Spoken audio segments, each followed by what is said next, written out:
welcome to today's episode of One Youth. We have a great show lined up for you today, but before we get started, I have my friend and Larry here. Larry, I have a question for you. Yes. What is your job, and what is God doing in your life? Well, I'm a construction worker, and what God's doing in my life, I've finally got my old job back as a construction worker, and after 6 long months, I can finally see my buddies at the construction site again.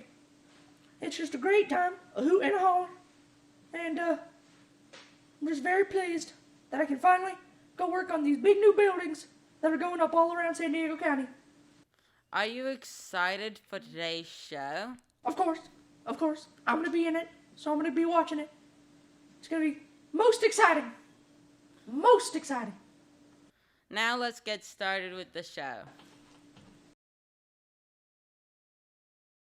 Please join me in a time of prayer. Heavenly Father, please bless this video and bless the people that view it. Lord, thank you for giving us the ability to stay connected with one another in these strange times. Thank you, Lord, for today. Amen. So we got lots of ways that you can stay connected with One Youth. We got Instagram. You can go ahead and follow us, one.youth. We have a Snapchat, same as well. You can go follow us there or add us as a friend, as I think they say. That's one-youth. We have a YouTube account. You can just simply search One Youth on YouTube and you'll find us. You'll know it's us by our one circle logo. And we also have a devotional podcast that you can find anywhere that you listen to podcasts. Super cool, lots of ways to stay connected. And as always, you can send us an email or give us a call or shoot us a text. Our email addresses are in the video description, so be sure to check that out. Thanks for watching and stay connected. Hello and welcome to another episode of our One Youth show called Hot Nugs, a show where we eat hot nuggets with some of the people of One Youth and today our church and learn some hot nuggets of information from these people. Today's guest is a very special guest. One of his favorite activities is going on long walks. His favorite band of all time is U2, and he is one of the best communicators that I know. The one and only Reverend Dr. Michael J. McClanahan. Welcome to Hot Nugs, Pastor Mike. Wow, thanks, Patrick. That's the greatest introduction I've ever gotten in my whole life. Thank you. You're certainly welcome. This show is special to me because not only are we filming for One Youth, but we're also filming for Live with Pastor Mike. It's a cool crossover episode. It's going to be exciting for students. It's going to be exciting for the adults of our church. And before we get started, this show is all about eating spicy food. How do you do with spicy food? I'm pretty good. Now, Amy and I, when we go to get Thai food, for example, and they say, how spicy do you want it? I would probably go for a 3 or 4, but I always get the spices on the side so I can add to it. Amy doesn't like spices so much, but I like spices. I like to put a little sriracha on my taco. When I go out to lunch with Juan Danielle, he always has his own little bottle of Tapatio sauce, and sometimes I take a little bit of that. I like having a jalapeno now and then, but I've never done this before. So, okay. Well, in front of you, you'll see a whole bunch of hot sauces lined up, and these hot sauces range from very mild to very spicy. If you're not familiar, hot sauces are measured by a scale called the Scoville Unit Scale. And these hot sauces range from 300 Scoville units, which is about the spiciness of ketchup, to 2.1 million Scoville units. So we're gonna march our way all the way up to the hottest of the hot, and then in between each hot nugget that we eat, I'm gonna ask you questions so we can get to know you a little bit better. So, Pastor Mike, are you ready? I'm totally ready.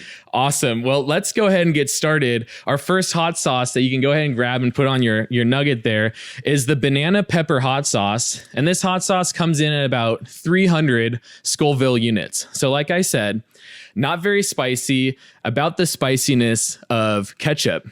Now, as you eat that nugget down, my question for you is, as head of staff at SBPC, you preach in front of people and in front of a camera practically every single week. Do you ever get nervous before you go in front of a crowd? And can you recall a time when you experienced intense stage fright? Wow. Yes, I do get nervous. I like it because I think our nerves sometimes help kind of clarify our thoughts.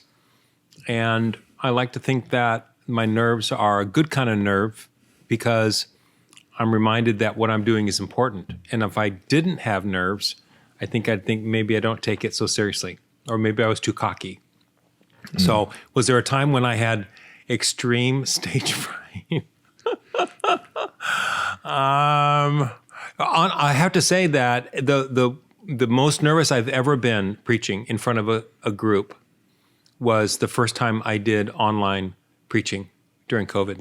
Oh, I actually was more nervous on the 22nd of March than I think maybe I'd ever been before, because part of the thing that calms my nerves is looking out and seeing people that I know and I trust, or that I know. I'm always looking for people that kind of give me some comfort, or, that I connect with. And I think I was nervous, and it took me a couple months to get over those nerves, that I was actually okay preaching without people in front of me. So I know that doesn't sound like stage fright, but that I was probably more nervous than I'd ever been in a room full of people. Mike, that was a great answer. Thank you so Thank much. you for being. Can I eat the whole nugget? Or Absolutely. Okay, good. Yes, you can eat the entire nugget. It's tasty. There's hardly any spice to it at all. Yeah. This one is a good one. And you can feel free to eat the nuggets. We got 20 more backstage. Great. So let's just move right along to that second hot sauce. This next hot sauce here is the Texas Pete hot sauce. And this one comes in at exactly 747 Scoville units, 747. So you can put a little on your nugget there. And while you eat that one down, my question is, when you first became an ordained pastor, you worked as the associate pastor of youth ministry at a church in Moraga, California. What was one of your all-time favorite youth group games that you would lead with the students, and why? Well, that's not very spicy. It got a nice taste to it, but best game. Well, let's see. I'll tell you the thing that I enjoyed doing with middle schoolers the most. It wasn't really a game. It was more like a thing. You ready? Yes. So I played guitar, and I have stickers all over my guitar. And there was one night where I didn't prepare very well, and I was actually doing junior high on Thursday nights, and I was middle school on Thursday nights, and I'm doing high school on Wednesday night, and I really wasn't sure what I was going to do for junior high. So I came up with the sticker questions. And that was, you guys ask me what any of these stickers mean. Oh. And I kind of made a big deal out of nothing, because they were just stickers. Oh, okay. So that wasn't like an amazing game. That was just kind of coming up with something out of nothing. And so anyway, I just kept putting more and more stickers on my guitar case, and it just kept them guessing. Yeah. How's that? That's great. That's Thanks. very cool. Thanks. That's a fun little game to play with middle schoolers. Yeah. And they actually thought they were actually important stickers. Yeah. Yeah. Awesome. Yeah. Our next hot sauce is the Trappy's Louisiana hot sauce. And this hot sauce is 1,600 Scoville units. In October of 2013, you wrote a commentary article for the San Diego Union Tribune where you stated that you had become an accidental advocate for immigration reform. I'm going to say a quote out of that article that I find just absolutely amazing. And it says this: because of relationships with immigrant neighbors through tutoring, a college prep program, adult and preschool literacy programs, as well as worshiping and serving together in the community and around the world, the problems that result from our broken immigration system are not hypothetical, but very personal. In the church, we live in covenant relationships. When a child is baptized, we commit to helping parents raise their children. Therefore, children living in fear of their parents' deportation are not their parents, but our children. They're not their children, but they're our children. Yeah. Excuse me, I must have typed that wrong. Yeah. I didn't copy and paste. Those children are not just their children, they're our children. Absolutely. And this article went on to get the attention of President Barack Obama and his senior staff. And you even had the opportunity to meet with President Obama and Vice President Joe Biden in person in the Oval Office.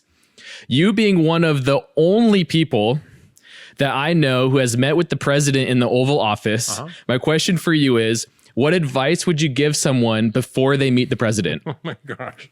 Any president? Yes. Wow. Or the active president. Well, I'd say one thing is make sure your tie is straight, because there are people taking pictures all over. And I've got some pictures of shaking hands with the president and being in the Oval Office. So that's kind of cool. It was nerve-wracking because when I went to the Oval Office, at the time I had no idea why I had been invited. I didn't know that they had read my op-ed in the Union Tribune, and I really wasn't sure why I was there.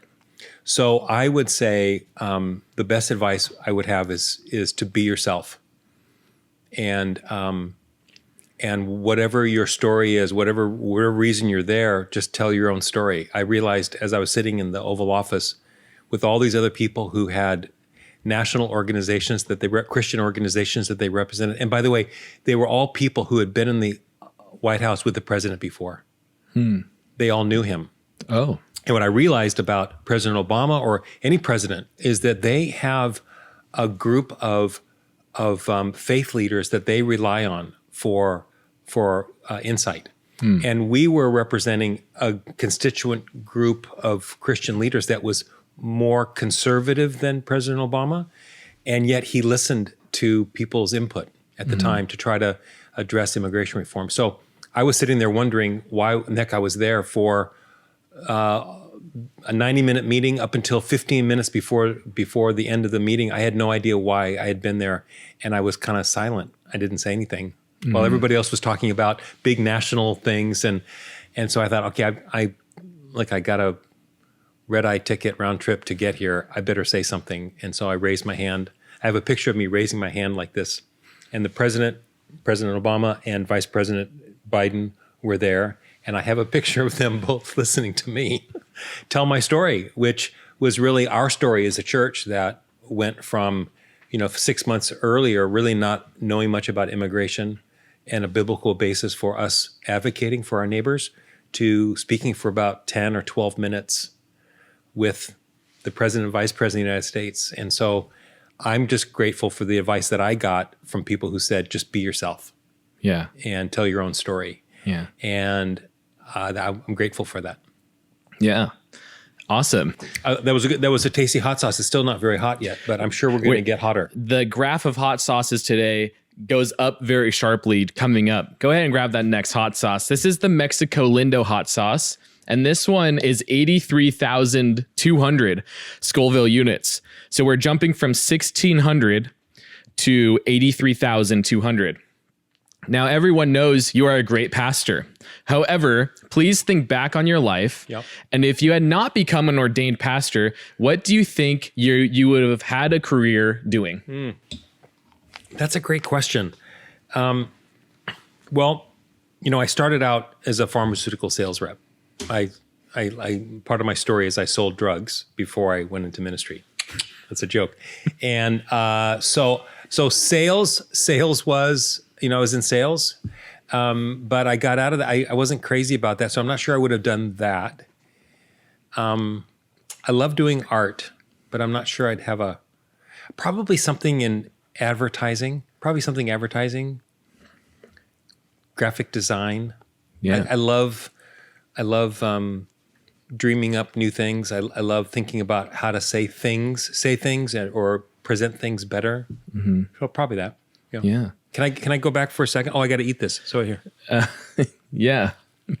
What's the quote? What's the number on this? This hot sauce is 83,200 Scoville units. Yeah, I'm tasting it. It's a little hotter.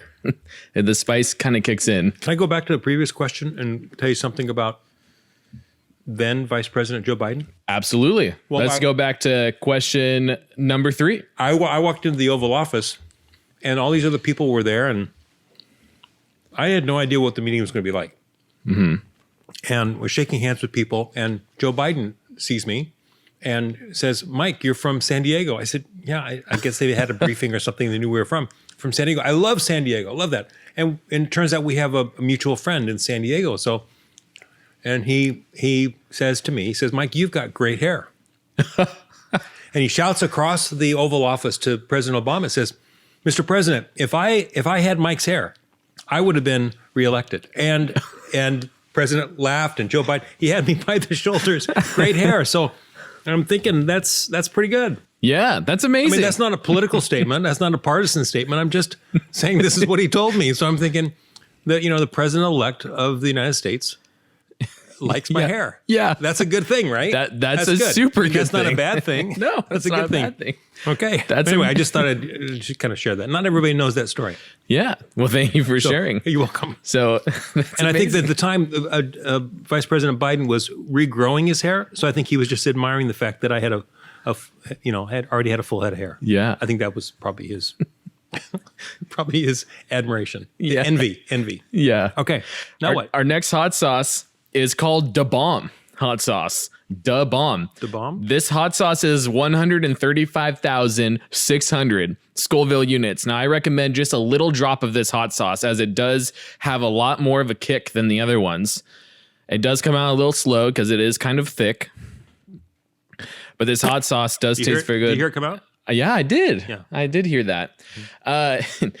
We need to take a moment to talk about your favorite band, U2. Yeah, okay. Forming in 1976 as a punk band and considered the most popular Irish rock band, what is your all-time favorite U2 song and why?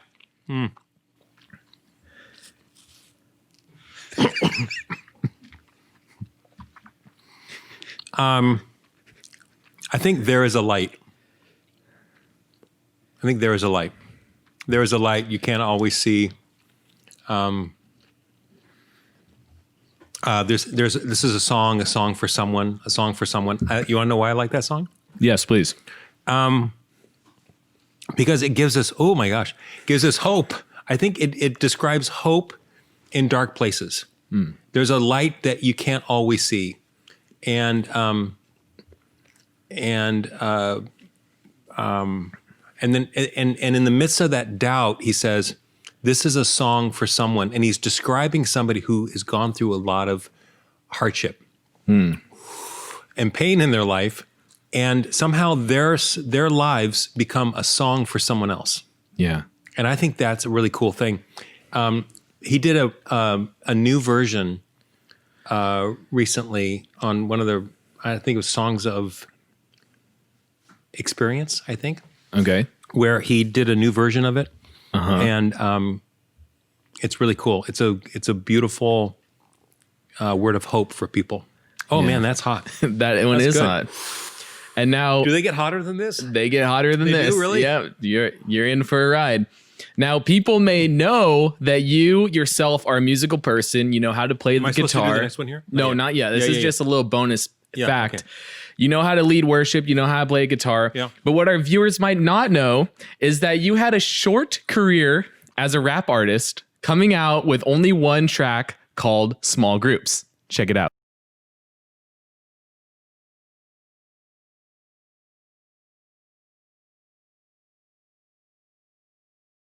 I know you're gonna dig this. Small group. You're small group. Small groups. We meet together in small groups. Small group. Small group. Small group. Small group. Small group. Small group. Small group. Small groups. Small group. Small group. Small groups. Small groups. Small group. Small group. Small groups. Small group. Small group. Small group. Small group. Small group. Small group. Small group. Small group. Small group. Small group. Small group. Small groups. Small groups. Small group. Small group. Small group. Small group. Small group. Small groups. Small groups. Small groups. Small groups. So that hot sauce It's hot. Is hot. It's hot. It's hot. Let's grab that next one. This next hot sauce is called the Zombie Apocalypse hot sauce. And this one is 500,000 Scoville units. 500,000. It seems too much. It seems too much, but don't worry. We're going to work our way through. We're going to make it all the way. There's only 2 hot sauces after this one that are left. And before the show, I took some time to look through your Instagram account, and I pulled out 3 photos that you had posted in the past. Of sunsets? Not of sunsets, Okay. of other photos. Yes. And I would love for you to explain these photos in more detail for our viewers. Okay. This first photo, it looks like you're prepping to do some sort of speaking engagement. Yep. What's going on in that photo? This was, I think, the second week. This was the...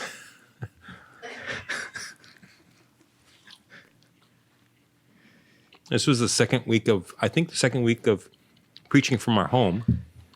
And I set up the easel. This is my great-grandfather's painting easel. Whoa. And he made it. He never used it. He made it by hand. Mm-hmm.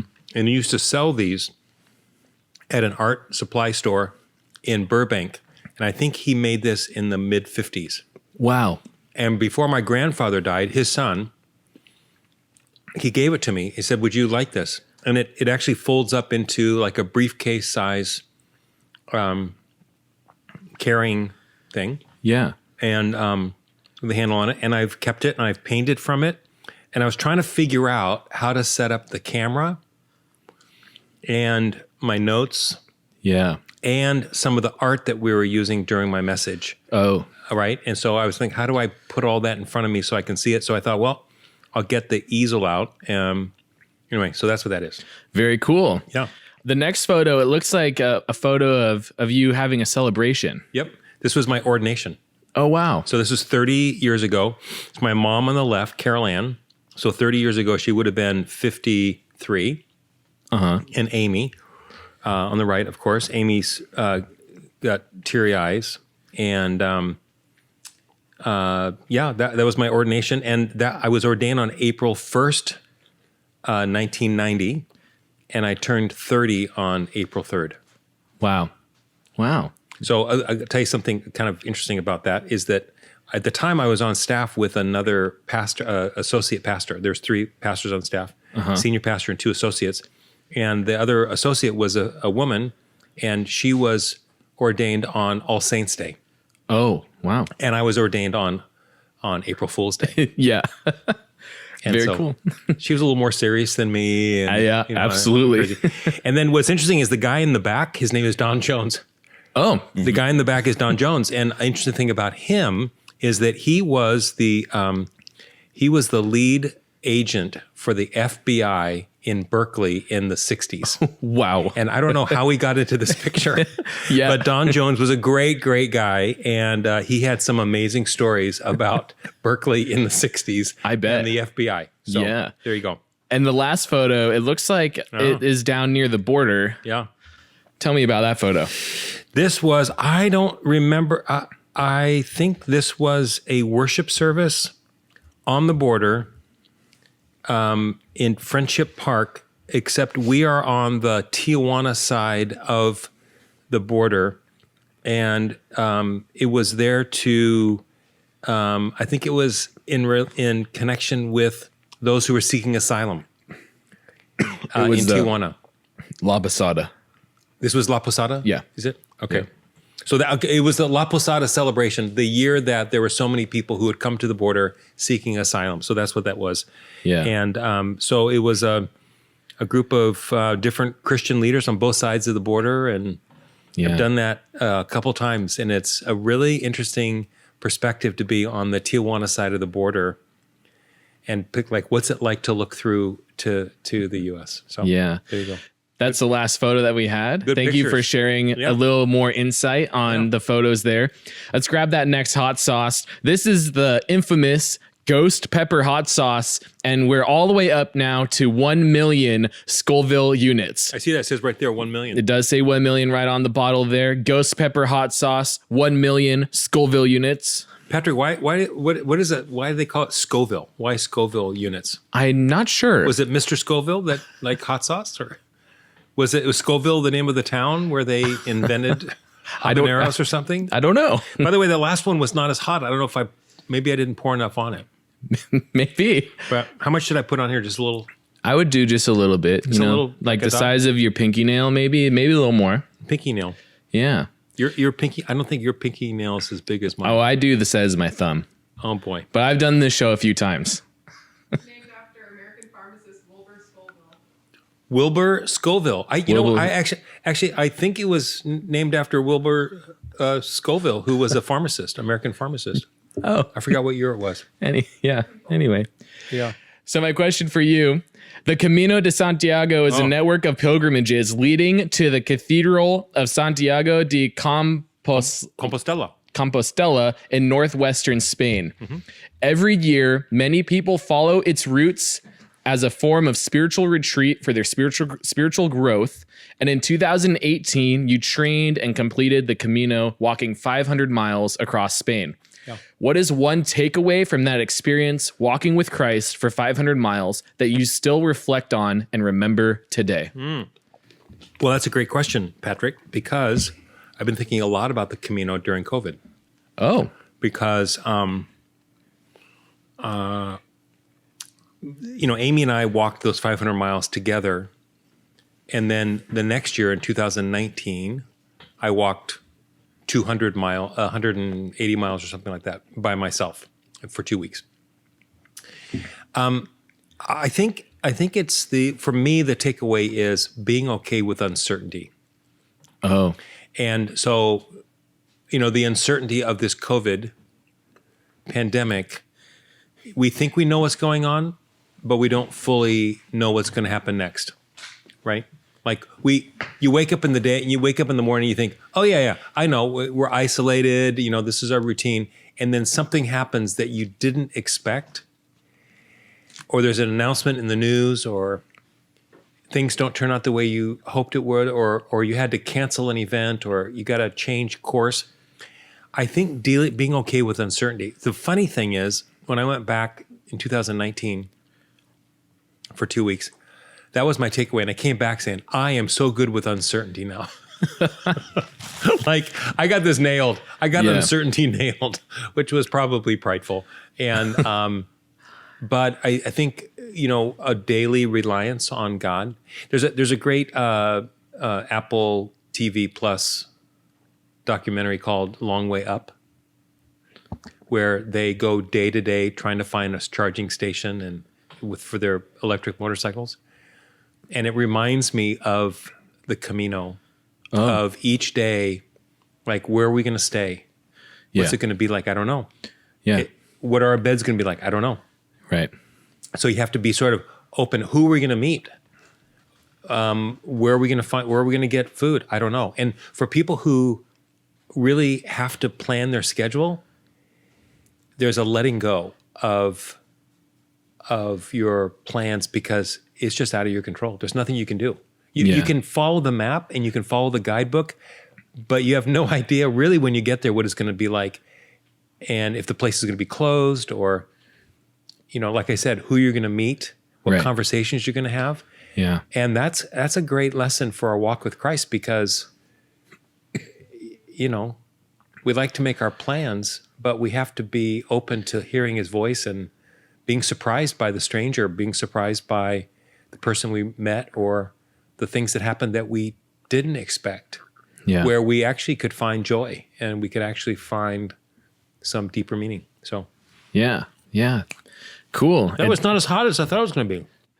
Then maybe you need to put on just a little bit more. Maybe I need to put like a thumbnail. Maybe you got to ramp it up. Let's grab that last hot sauce. This last one here is the Carolina Reaper hot sauce. And this hot sauce is 2.1 million Scoville units. 2.1 million. This is the hottest hot sauce that we have. Go ahead. You can put on even a little bit more than that if you didn't think the last one was hot enough. Seriously. Yeah. Okay, I don't want to hurt myself here, but don't worry. I've been eating all of these hot sauces along here with you, and I've done this show before. You will survive. I know that. Okay, we'll make it out. We'll make it out together. This is the last hot sauce, and around here there is one common question that I ask everyone at the end of every single Hot Nugs episode. As our mouths are on fire as it gets, Pastor Mike, my final question for you: what is God doing in your life right now that you want all of our viewers to know about? Well, while my mouth is on fire. Yes. Well, I think it's kind of a extension of that last question. I think we're dealing with extreme uncertainty. And my life goes up and down like everybody else's. The circumstances of my life are no different than anybody else's. Well, I mean, my circumstances are different. Of course, we're not all going through the same things. But I'm having to dig deep to stay connected to God and trust Him during this time, because we're all dealing with this uncertainty. So, and trusting, I think that God is using all of us with all of our gifts, and not just me, but us, all of us, like yourself, staff members, that we are trusting God and trusting each other as we move forward. And we're all looking for like kind of I'm preaching this Sunday on wisdom, courage. Yeah. And this is the time when I'm relying on God to give wisdom and insight. Ooh, that's hot. It is hot. I'm going to finish this other half. Absolutely. That wraps up. Yeah, it's not only hot, by the way, Patrick, but it's got a nice taste to it. It does have a great taste to it. Yes. Yeah. And friends, that does wrap up today's episode of Hot Nugs and today's episode of Live with Pastor Mike. A special thanks to some of our high school students who are staying socially distanced here, helping us out with the filming of this. Thank you everyone for tuning in and watching. And thank you everyone for tuning in and watching. And we hope you all have a great rest of your week, and God bless. Thank you. Thanks, Patrick. All right. Hey, welcome everyone to another Devo with Pat and Jamie. And if you are watching this, you can actually watch it, visually see us. You'll notice that Pat is wearing his patented over the ear headphones beanie. That's right. That thing is huge. Yeah, it's perfect for this. Is it like made for two people? No, it's just made for one, but it's designed for one person to wear it in lots of different ways. Okay. Wear headphones, over headphones. You could maybe wear it under headphones, but yeah, I wear it to keep my head warm. That's the only reason. It kind of gives your head the shape of a mushroom. All right. Well, Pat, what are we looking at today? We're gonna jump into a throwback passage, and I only say that because over the summer we went through the Psalms, and today we are back in the Psalms. Oh yeah, we're gonna check out Psalm 90. Okay, so let's check this one out. This is a prayer of Moses, the man of God. Well, I only know one Moses, and I know that Moses is the man of God, so I like the redundancy, just to be clear. Thanks for that. Here we go. It says this: Lord, you have been our dwelling place throughout all generations. Before the mountains were born or brought forth, or you brought forth the whole world, from everlasting to everlasting, you are God. You turn people back to dust, saying, return to dust, you mortals. 1,000 years in your sight are like a day that has just gone by, or like a watch in the night. Yet you sweep people away in the sleep of death. They are like the new grass of the morning. In the morning it springs up new, but by evening it is dry and withered. We are consumed by your anger and terrified by your indignation. You have set our iniquities before you, our secret sins in the light of your presence. All our days pass away under your wrath. We finish our years with a moan. Our days may come to 70 years or 80 if our strength endures. Yet the best of them are but trouble and sorrow, for the quick pass and we fly away. For they quickly pass and we fly away. If only we knew the power of your anger. Your wrath is as great as the fear that you're due. Teach us to number our days, that we may gain a heart of wisdom. Relent, Lord, how long will it be? Have compassion on your servants. Satisfy us in the morning with your unfailing love, that we may sing for joy and be glad all our days. Make us glad for as many days as you have afflicted us, for as many years as we have seen trouble. May your deeds be shown to your servants, your splendor to their children. May the favor of the Lord our God rest on us. Establish the work of our hands for us. Yes, establish the work of our hands. the word of the Lord. Thanks be to God. This was like a difficult one to read. The older you are, the quicker time goes. Yeah. So, like we think about, oh, we're in quarantine right now, and it's been a really long time. We've been in quarantine forever. But if you're a kid, it's been like an eternity. My son, Oliver, I think I said by January or February, he will have spent 10% of his life in quarantine. Yeah, that's crazy. Yeah. But if you're, if you're older, it's kind of like, oh, this is just a season. It's a season. We'll get through it and it'll be fine. But and the other part of verse 10, in the beginning of verse 10, yet the best of these years are but trouble and sorrow. So like the best of the best, your best years alive are still pretty bleak. Trouble and sorrow. That doesn't sound very good. And they quickly pass and we fly away. That's kind of like what you're getting at. The older we get, the quicker time goes. Years are gone and we're gone. Yeah. Verse 11, right? If we only knew the power of your anger, yikes, your wrath is as great as the fear that is due you. Another epic line. And then he says, teach us to number our days that we may gain a heart of wisdom. So there's a goal in all of this, like kind of doom and gloom talk that's happening here, right? Yeah. Yeah. And the goal here is that we need to have this heart of wisdom. Yeah. Yeah. We need to always strive for wisdom. And some of that heart of wisdom is to know your place, to know that your days are numbered on earth, right? You're not going to live forever. And to know that God is a God who is powerful, and God is a God that deserves this great fear. And that we are not God, right? So it's like this humility. The Bible tells us that, and I think it's in Numbers, but I could be wrong. It might actually be in Genesis or in Exodus.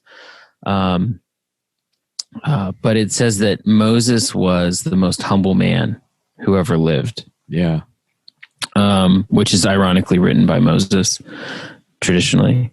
But he says this, and I can read this and I can see, if you truly understand God and the power of God and the might of God and even the heart of God, there's really no other response than to be humble. You're humbled by God. Right. I have an irrational fear of windmills. Well, wind turbines that I know some people have talked about. I have a lot of friends, whenever they drive through a place where there's wind turbines, they send me pictures and ask me if I'm terrified. Yeah. I wonder. I've gotten quite a few of those text messages throughout the years. Yeah. But the thing that terrifies me about them is they're so big and they're moving so fast that there's a lot of power that's involved, right? Oh, yeah. It's all the force and all the power. And that's how they make energy. It's by being huge and by spinning around and making all that power. The same thing is true. Like if you're by the same kind of feeling of terror or respect for something, for me, is the same when you're next to the airport and a plane lands like right overhead. Oh yeah. Loud. Yeah. It's loud. It's big. And it's just so much power. And it's like getting so close to you. And as power gets closer to you, you start to get a little bit more scared. Right. And so that's kind of my response with God. As God gets closer to us and we start to see the immensity of his power, there is sort of this feeling of fear and terror because God is holy. Yeah. Yeah. And so we're going to turn a corner there with verse 13. Right. Relent, Lord, how long will it be? Have compassion on your servants. Good question. How long will it be? Yeah. Asking the Lord for wisdom almost. Satisfy us in the morning with your unfailing love, that we may sing for joy and be glad all our days. I mean, that sounds amazing. Yeah, that's right. We've turned from the gloom and doom and the wrath is as great as the fear due your name to satisfy us in the morning with your unfailing love. Yeah, yeah. That we may sing for joy and be glad all of our days. It sounds like a cartoon or something. Right, yeah. It sounds very nice. Make us glad for as many days as you have afflicted us. For as many years we have seen trouble. The corner that this made is the turnaround is amazing. Yeah. May your deeds be shown to your servants, your splendor to their children. I mean, what more could you ask for? Those 4 verses. It's like, I know, right? This is like, hey, may everything be great for us and because we're your kids, and singing for joy and gladness and compassion and you did say this turns on a dime. Well, the first word in it on verse 13 in here is turn back or return. yeah, It's like it's an actual, physical turning. So the word relent. They're asking God to turn from this wrath to this love and compassion. yeah. And then Moses wraps it up in verse 17. And what the one thing before we get there is this whole entire passage, Moses is directly acknowledging God, which I think is like really cool. It was never God in the third person. It was always like direct. And he wraps it up by saying, may the favor of the Lord our God rest on us. Establish the work of our hands for us. Yes. Establish the work of our hands. Directly asking God, guide us. We are here. We're your people. Call us to where you want us to go. Yes. And in recognizing, these 2 aspects of God, that God is just, that God is holy, that God is powerful, and then also saying that God is relenting and God is compassionate and God is loving, and we do have this relationship. And I think that's what is so cool throughout this whole thing. It starts with, God, you've been our dwelling place. There's a relational aspect to this entire psalm, like you said, Pat, that it's all about, like, it's like, it doesn't matter if it's good times or if it's bad times. Like, we want the good times. We want the favor of the Lord to rest on us. We want to sing for joy in the morning. But even when that doesn't happen, we're still in a relationship with you. We're still your children. We're still your people. Absolutely. Praise the Lord. Thank you for tuning in to today's devotional on Psalm 90. See ya. Thanks for watching today's episode of One Youth. Next week, we're going to have a Mario Kart competition. You won't want to miss that. And I sit down with our good friend Peter, and we discuss some hot information over another episode of Hot Nugs. So be sure to check back next Sunday at 10 a.m. for that video. Until then, have a great week, and God bless.